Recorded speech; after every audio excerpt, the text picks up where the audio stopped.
As investigators try to find out what happened to Jamal Khashoggi. Saudi Arabia confirms that the journalist Jamal Khashoggi is dead. Jamal Khashoggi's loved ones want some form of closure. Saudi foreign minister saying this was all a terrible mistake. The execution of Jamal Khashoggi, a frequent critic of the Saudi regime, inside of the Saudi consulate. Saudi Arabia, for 3 weeks, has been trying to fool the world here. The killing of Jamal Khashoggi was a premeditated murder, and they're on October the 1st, 2018, nothing seemed out of the ordinary in Belgrade Forest, north of Istanbul. It was a Monday, the start of the work week, and the fall weather drew few visitors. Just before sunset, CCTV cameras picked up a car belonging to the Saudi consulate in Istanbul as it passed through a security gate.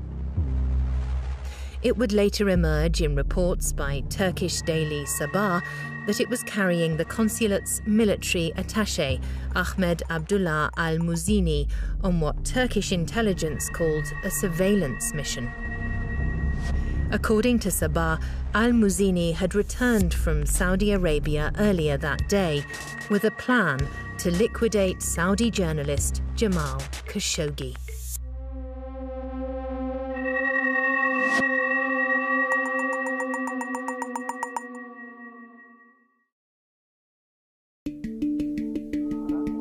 بسم الله الرحمن الرحيم أقسم بالله العظيم أن أكون مخلصا لديني ثم لمليكي وبلادي وأن لا أبوح بسر من أسرار الدولة وأن أحافظ على مصالحها وأنظمتها. On June 21st, 2017, Prince Mohammed bin Salman was appointed Crown Prince of Saudi Arabia.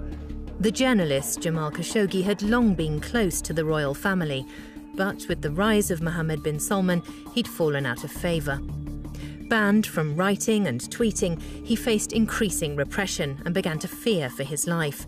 He fled the kingdom that same month, and though he remained supportive of the Saudi monarchy and the Crown Prince's 2030 reform agenda, he became a vocal critic of Saudi repression and policies, from his self-imposed exile in the United States.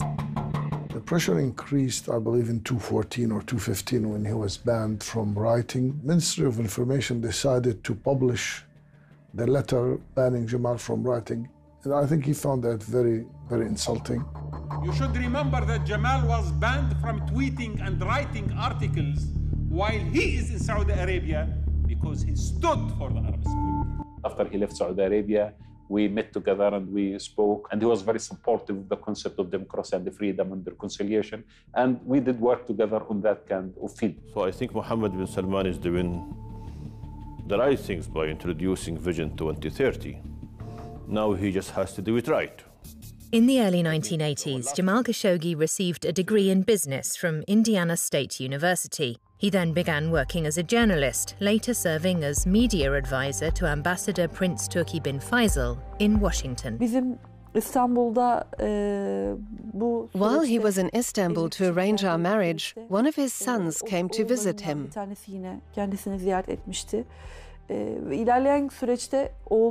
He wanted to live in Istanbul, to be near his family.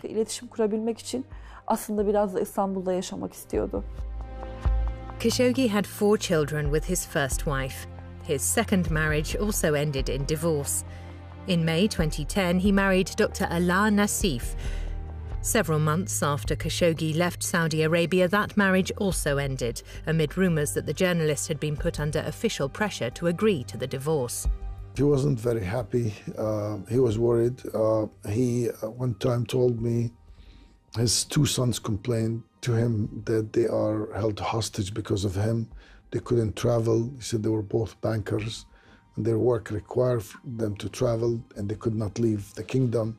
Their passports were confiscated, and they were blaming him. And that really caused lots of guilt. He told me he felt guilty that he's causing their stress and suffering.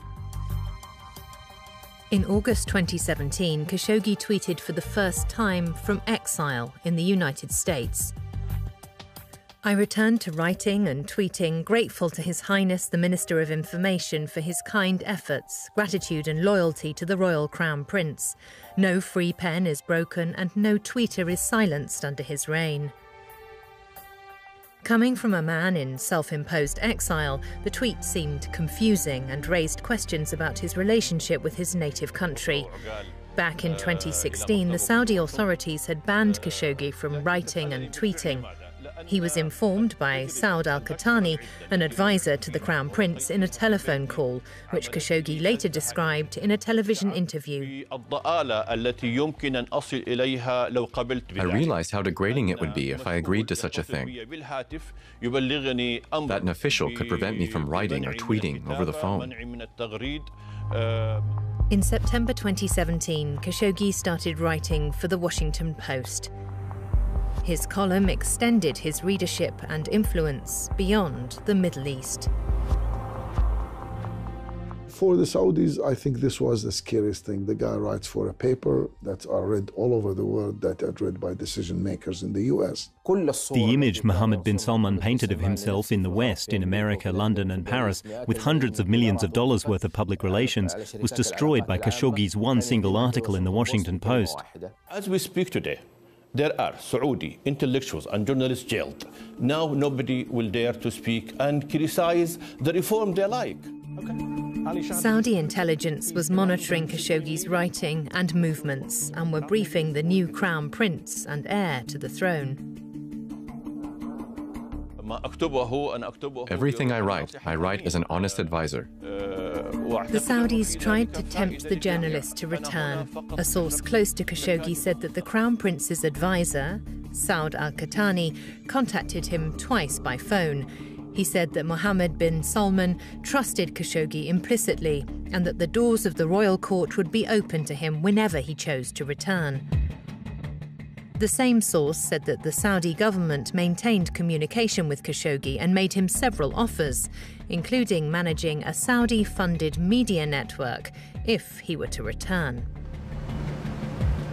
Jamal knows the Saudi regime very well. He has been there. He has been serving in the embassy in London, the Saudi embassy in Washington. He was the editor of Al Watan newspaper. And I think his knowledge of the regime added credibility to his profession as a journalist when he spoke out.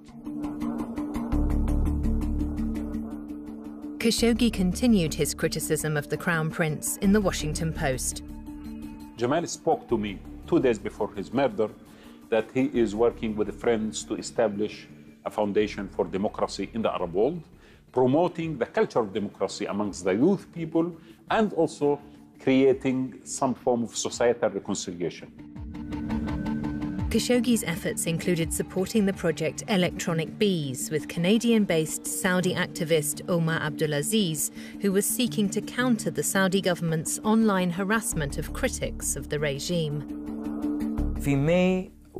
During May and July 2018, many activists noticed that there was an organized attempt to attack them online, specifically on social media.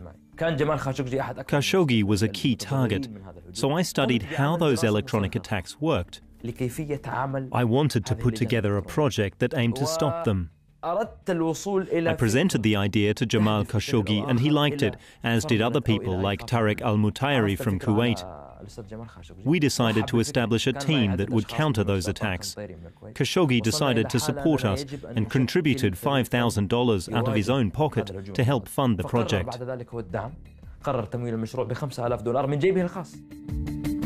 In Istanbul, we spoke with a political scientist about another major project that Khashoggi launched from the Turkish city via a number of media platforms.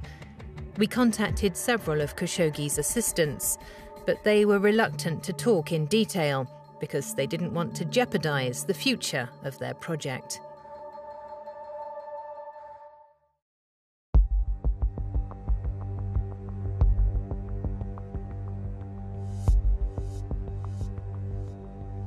Meanwhile, back in the Saudi capital of Riyadh, a small cell was formed to decide what to do about Khashoggi. They weighed up different options. As new information became available, they formulated a course of action. They decided to silence Khashoggi for good. In September, Jamal Khashoggi left the United States for what would be the last time. He boarded Turkish Airlines flight TK8 from Washington, arriving at Istanbul's Ataturk airport just before sunset on September 10th. He planned to stay until the 17th of October to finalise his wedding arrangements.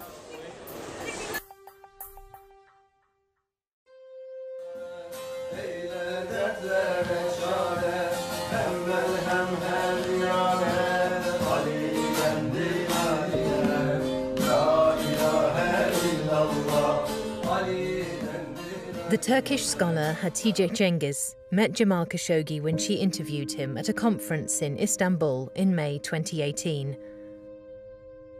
This was the first of several meetings. That summer, Jamal Khashoggi proposed, and she accepted. Jamal was full of hope because he is about to get married. He wanted to establish new life. And he was telling me about the flat that he bought, the furniture that he is going to put in the flat, and the fact that he's going to the consulate to get some documents. And I joked with him and I said, you are younger 10 years than I have seen you before, because you have a new love story. And he laughed. And then he said, you know, we need that so we may continue our struggle for the new generation in the Arab world. And I felt that for now, Jamal is secure in his environment, in his personal life, in his inner self.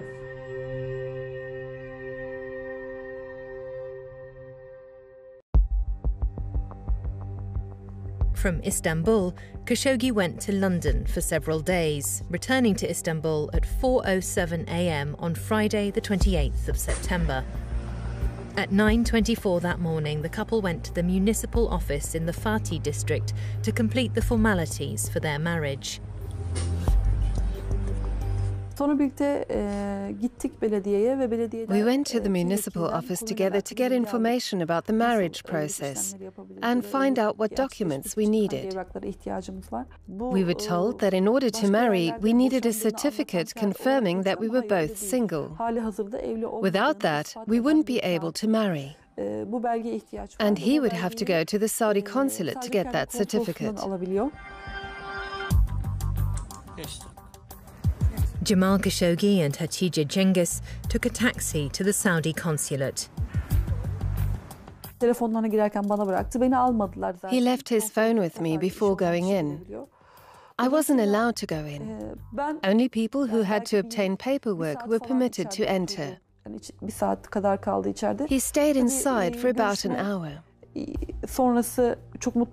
I was relieved. We were both relieved when he came out of the consulate. He said that they had treated him well. During his 90-minute visit at the consulate, Khashoggi was told his documents would be ready within the next few days. That same evening, he returned to London. He had spent less than a day in Istanbul.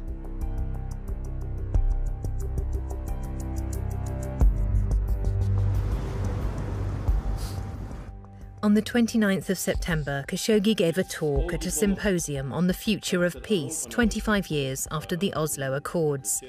He posted 2 tweets about the event, and then what would be his last tweet. Young Prince Mohammed bin Salman, the Saudi Crown Prince, reached a deal with Kushner, and they even went as far as agreeing. I was one of the last people to meet him before he disappeared. He was here with me in this office. We spent the day together, we had lunch together, and then he went to the airport. I followed him the following day to Istanbul because he was supposed to appear on my TV show. But by the time I arrived in Istanbul, he was gone. And I can tell you that when we met here, Jamal seemed quite comfortable and excited about the prospects of marriage. We discussed a project he had in mind, and that is to set up a website to publish translations of reports and articles and analyses on the economic situation in Saudi Arabia and the region. In London, Khashoggi called the Saudi consulate in Istanbul. They told him that his papers were ready and he should come on Tuesday, October the 2nd at 1:30 p.m. to collect them. Khashoggi left London to return to Istanbul on what would be his final journey.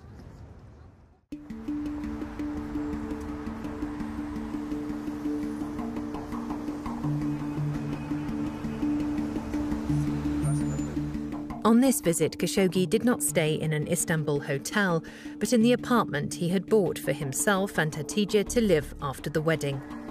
Hatice had been busy moving furniture and supplies to the apartment. Only a few items remained, which Khashoggi planned to buy after his return from the consulate.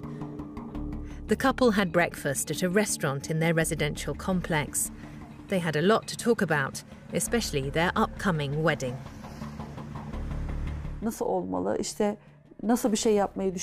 We discussed the wedding date and all the details, how to organize it and who to invite.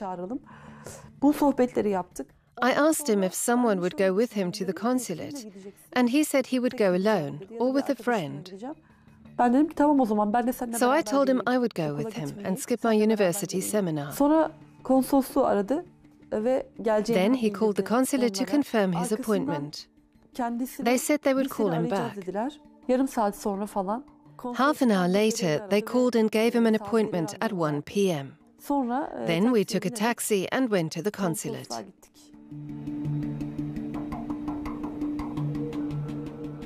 The consulate was located almost 15 kilometers from the apartment.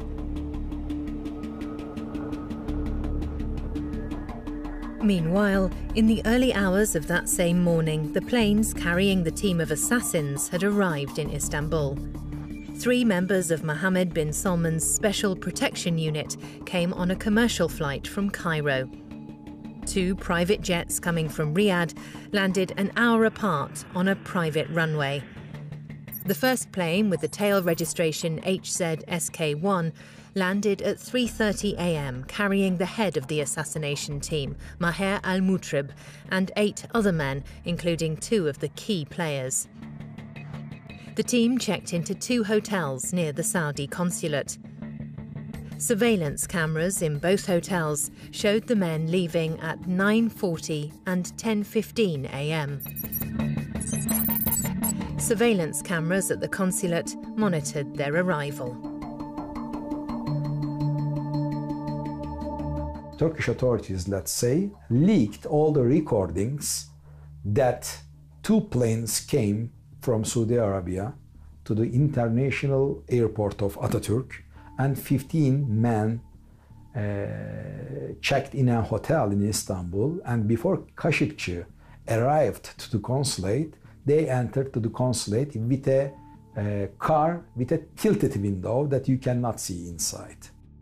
The fact that that team arrived in Turkey, the circumstances of what they actually did, the timings concerned, and also the composition of those people in terms of their forensic expertise, their ranking, one at least is alleged to be a very senior ranking intelligence officer, and the fact that it's also claimed that at least 7 of that team are extremely close in terms of the security inner circle of the Crown Prince himself. All of this is very strong circumstantial evidence. It all suggests that not only were these people implicated in the whatever has happened, it also suggests that what the intention actually was. At 1:14 p.m, surveillance cameras showed Jamal Khashoggi entering the consulate. He gave Hatice his mobile phone and left her waiting for him outside. At 4 in the afternoon, Khashoggi had still not emerged. Hatice Cengiz contacted Yashin Aktay and Turan Kuşlakçı. At 3:30 p.m, I started asking myself why Jamal hadn't come out. I got up and started walking around. I was checking the cars coming out of the consulate and trying to understand what was happening. I never thought that anything bad would happen or that anything like that could happen. I felt that something had gone wrong and started thinking about what to do. I went to the entrance and said that I was waiting for Jamal, who hadn't come out yet. The officers said that there was no one inside. Everyone had left. I asked myself what I should do. I found the consulate's phone number and called them. I said I was Jamal's fiancé and I was waiting at the entrance, but that he had gone inside and not come out. The officer hung up the phone and came to the door. He said, "There's no one inside. There's no point waiting." My legs started trembling and I thought about calling Mr. Yasin.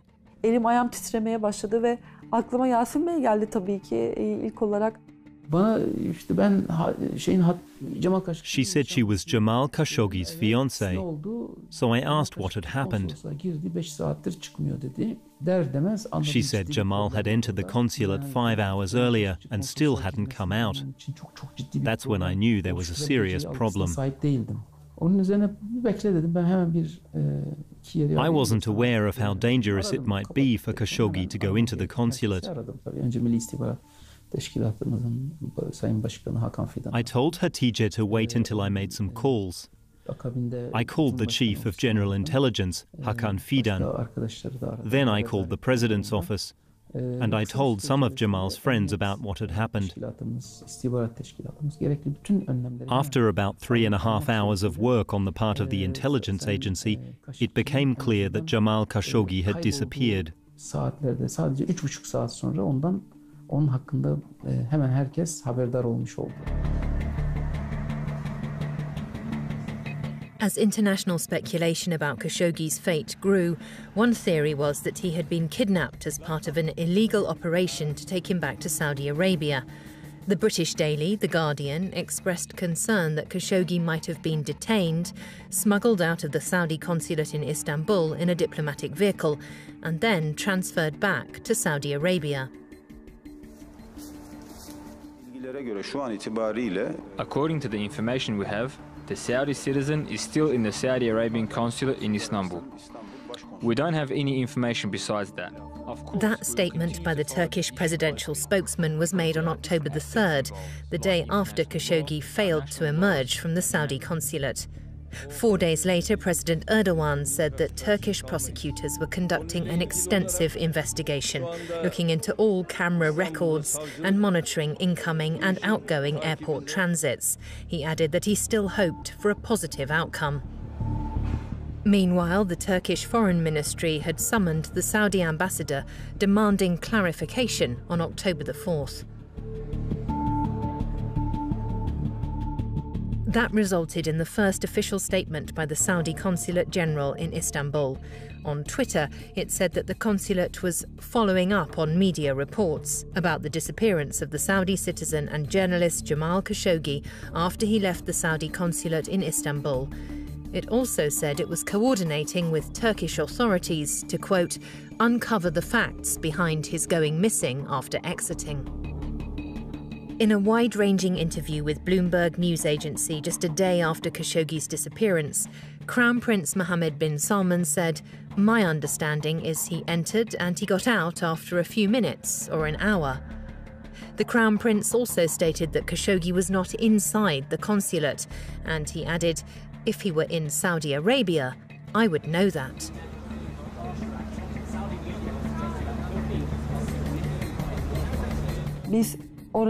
We kept going to the consulate for the first 3 days. We waited from morning till evening because we thought Jamal was inside.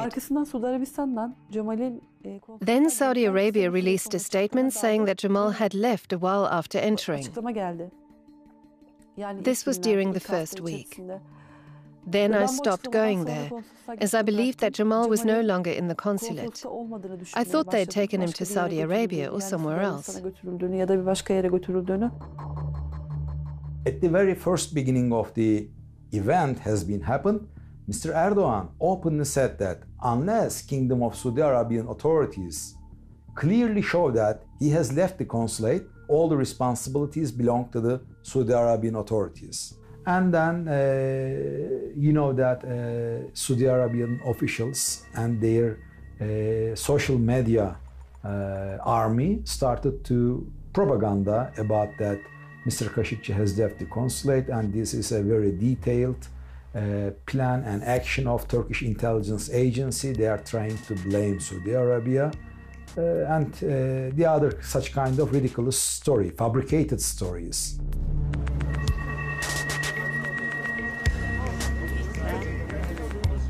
The first report that Khashoggi had been killed surfaced 5 days after his disappearance. Reuters news agency quoted a Turkish official who said the initial assessment by Turkish police was that he had been murdered at the consulate and his body flown out of the country. The Saudi consulate issued a denial, saying that Jamal Khashoggi was neither inside the consulate nor in Saudi Arabia. It also denied that Khashoggi had been killed in the consulate and said every effort was being made to find him.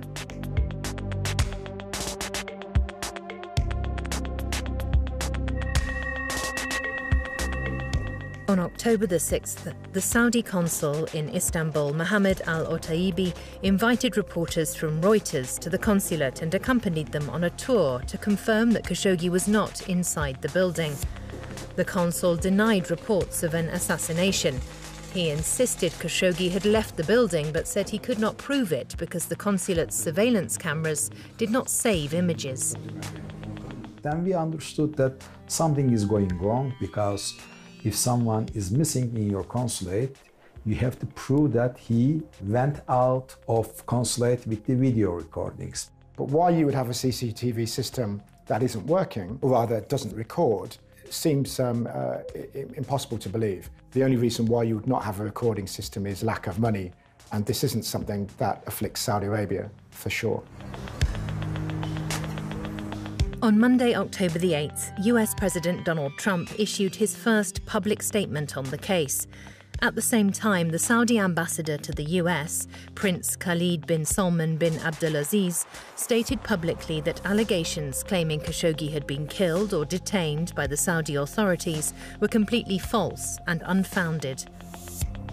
He then left for Saudi Arabia on the pretext of seeking clarification. Just spoke with the King of Saudi Arabia. The king firmly denied any knowledge of it.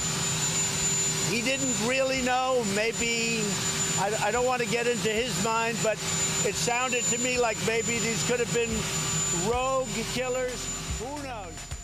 From the first day, Trump administration wanted to give an exit to Mohammed bin Salman. Of course, we know the strong ties between Trump and Mohammed bin Salman, and we know that Trump started speaking about the rogue elements before even the Saudi government came up with this terminology.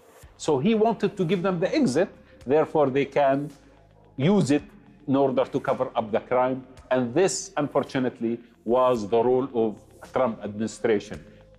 I received an invitation from President Trump a few weeks after the incident. He invited me to the United States. I didn't see it as a positive gesture. I saw it as a political trick to get public opinion on his side. The United States should have done something to find out what really happened.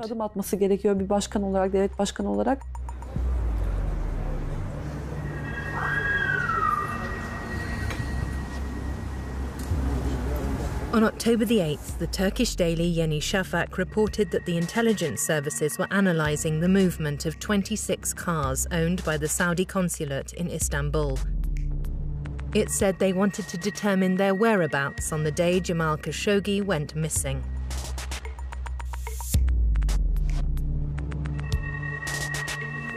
CCTV cameras close to the Saudi consulate showed two cars, a Mercedes Vito with the licence number 34CC1865 and another Mercedes with the licence number 34CC2248, driving to the Saudi consul's house an hour and 50 minutes after Khashoggi had entered the consulate. They were parked in the garage there for 3 days. On the 4th day, they were taken to a car wash near the consulate. We obtained these images from inside the car wash, showing the 2 vehicles being carefully cleaned. Turkish investigators believe that Khashoggi's dismembered body was transported from the consulate to the consul's house in the Mercedes Vito.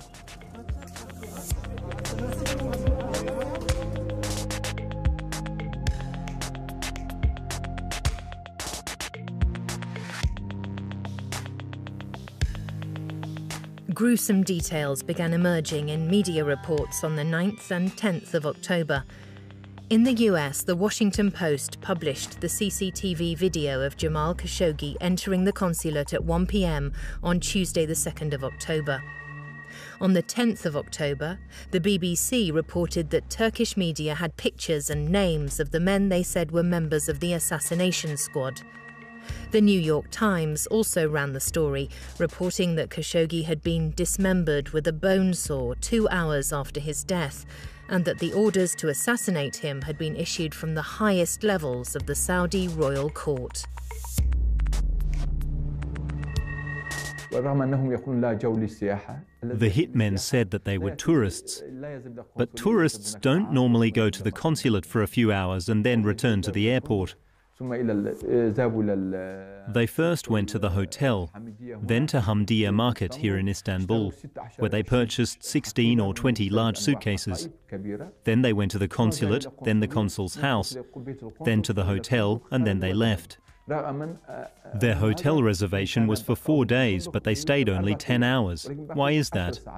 When we saw those 15 guys' pictures and identifications, we realized that those guys are very close members of the Mohammed bin Salman's team as a bodyguard and the other issues.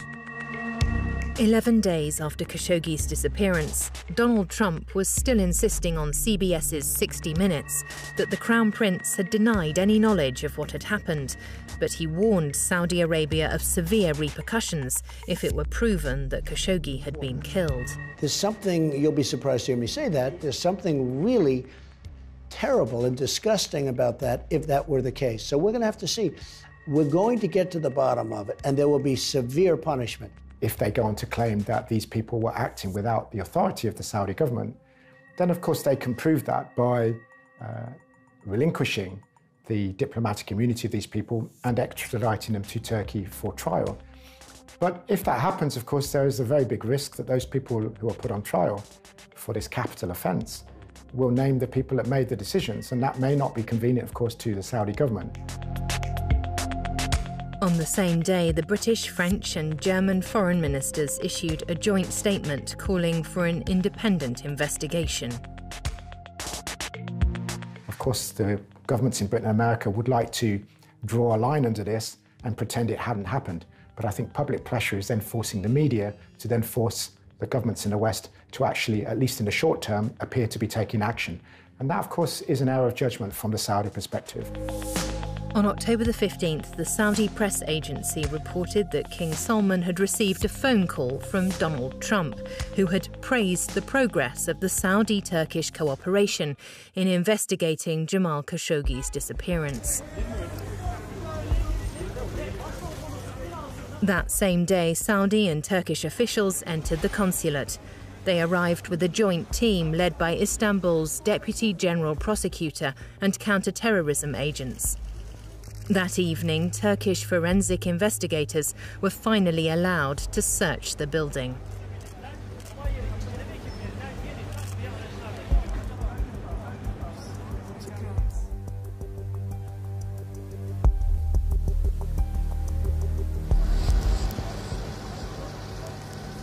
They worked 9 hours through the night until dawn on the 16th of October. The forensic team left carrying samples of soil and a metal door from the consulate garden.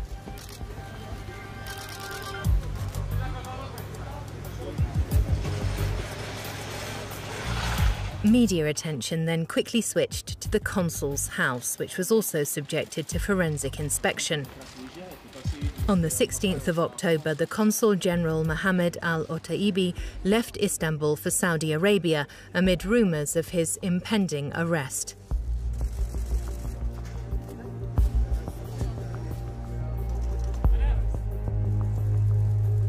After all those forensic investigation, Mr. Erdogan made a couple of telephone calls with international leaders, including the King Salman of Kingdom of Saudi Arabia. And after that, the Saudi Arabia had realized that the fabricated story of Khashoggi has left the consulate is incredible. So they accepted that Mr. Khashoggi has been killed inside the consulate. Our camera team was able to monitor the frequent movement of Saudi security staff between the consulate and the consul's house from the 12th to the 17th of October. From this footage, we determined that this team included chemical expert Ahmed Abdul Aziz Al-Janabi and toxicologist Khaled Yahia Al-Zarani. They were among the group that Turkish media reported had deliberately destroyed evidence at the consulate and the consul's house. On October the 20th, after repeated denials, Saudi Arabia finally admitted that Jamal Khashoggi was dead. A statement by the Saudi public prosecutor announced the arrest of 18 Saudis for questioning and suggested an altercation and fistfight had led to Khashoggi's death.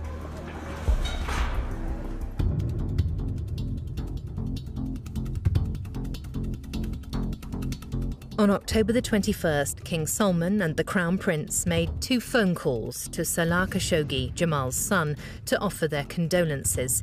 On the 23rd of October, they summoned him and his brother Sahel Khashoggi to Riyadh, using the meeting as a photo opportunity. Ankara's strategy of leaking evidence finally brought the Saudi Attorney General Saud al-Mujib to Turkey. He arrived on the 29th of October on a private plane.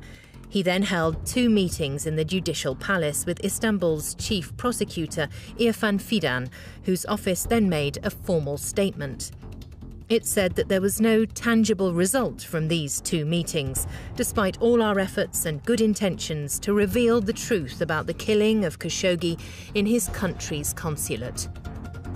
The statement went on to say that immediately after entering the consulate, Jamal Khashoggi had been strangled to death as part of a premeditated plan, and that his body had been dismembered and disposed of. In the wake of the public prosecutor's statement, official positions in the case became entrenched. The Turkish authorities stood by their account of the events. Saudi Arabia continued to contest the leaks by the Turkish government. And the Trump administration continued to defend Crown Prince Mohammed bin Salman, anxious to protect US business interests. Some members of the US House and Senate defied the administration, criticizing Trump's actions and demanding that Saudi Arabia and the Crown Prince be held to account. There was little response from Arab countries.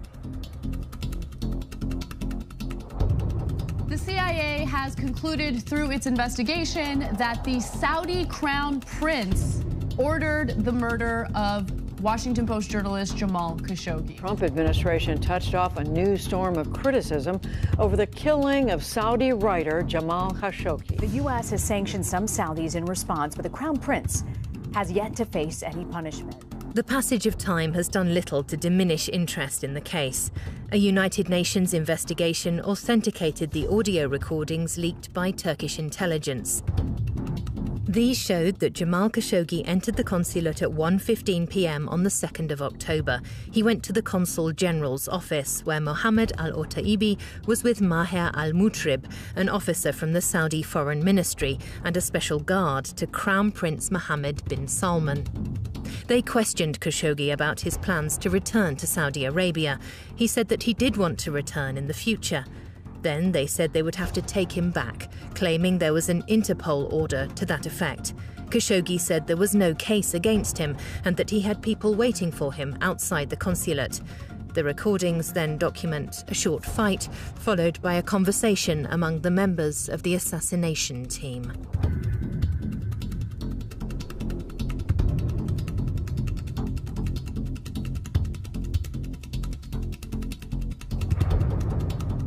According to the UN investigation, Khashoggi was then injected with a sedative and suffocated with a plastic bag. Then a forensic pathologist on the team, Salah Al-Tubaigi, started dismembering Khashoggi's body. About 2 hours later, the audio recording picked up 3 different voices coming from the stairs. One ordered the visa lounge to be closed. Another man, believed to be an IT technician, transferred CCTV data and reset the surveillance cameras. The third was Mustafa al-Madani, Jamal Khashoggi's lookalike. Jamal Khashoggi was a premeditated murder, and they're now telling CNN that they even believe the Saudis went to the extent of sending a body double here. Al-Madani appeared to be complaining about wearing Khashoggi's clothes, shouting, "It's scary to wear the clothes of someone who was killed 20 minutes ago." Khashoggi's shoes didn't fit him properly, so the team leaders allowed him to keep his running shoes on. Al-Madani was instructed to walk along 4 streets before taking a taxi to the Sultan Ahmed district, where he disposed of Khashoggi's clothes.